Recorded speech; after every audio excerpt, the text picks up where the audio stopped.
Europe's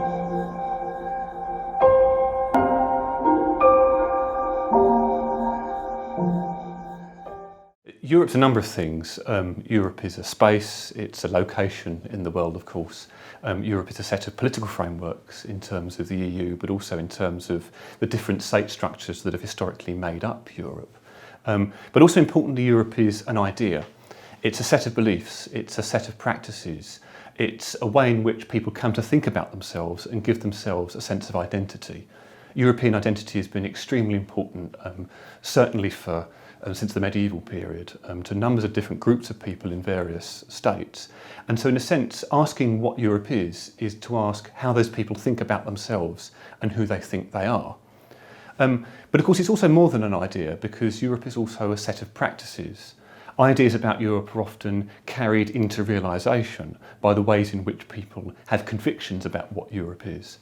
And so historically we've seen a number of instances where particular ideas of Europe have been used to form political structures, to motivate political beliefs, and indeed have been used to facilitate various kinds of actions. Most recently, of course, we're used to thinking about Europe in terms of the European Union, and fundamentally the European Union is an enaction of certain particular kinds of ideas about Europe. So to answer that question broadly, Europe is obviously a number of many different kinds of things. We can answer that question in general terms, but also we need to be more specific about historical context, so that when we ask what is Europe, we ask what is Europe to a particular group of people, and what is Europe at a particular point in time. Where does Europe end? That's historically been a very contested question. It's still a very important question today, of course. And the obvious sort of cop-out answer, if you like, is that Europe doesn't have an obvious boundary. It's classed geographically as a continent, but of course it's not its own landmass. There is a connection point with Asia. And historically there's been a lot of debate about who's in and who's out. So for example, in the late early modern period, then there was significant debate about whether Russia was a European country or not.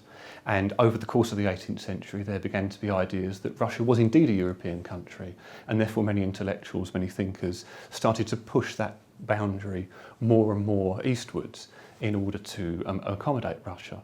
More recently, there have been debates about Turkey. And certainly in the 19th century, there was a lot of debate about the Ottoman Empire and whether or not that was a European country.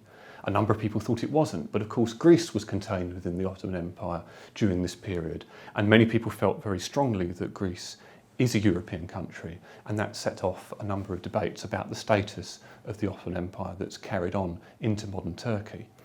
Europe has no defined boundaries in a sense, and part of the excitement of studying this topic and thinking about it is that we can see the fluctuation of that boundary change along with different ideas of Europe at particular moments. In my view it can, and in my view it should.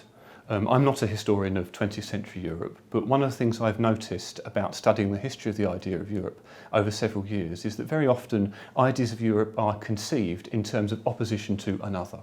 So you define who's European by thinking about somebody who you think is not European and then saying you're different to them. And I think that in the 21st century we probably need to move a little bit beyond that dynamic. We need to start to think about Europe more positively rather than negatively in terms of what it's not. And in my view, Turkey should and can very much be a part of a new idea of Europe that's not premised about isolating particular groups of individuals and declaring that they're in some way not European. I think that Europe can benefit very strongly from having a Muslim country within its compass, and I think that that's something that policymakers should be striving towards in negotiation processes in the future.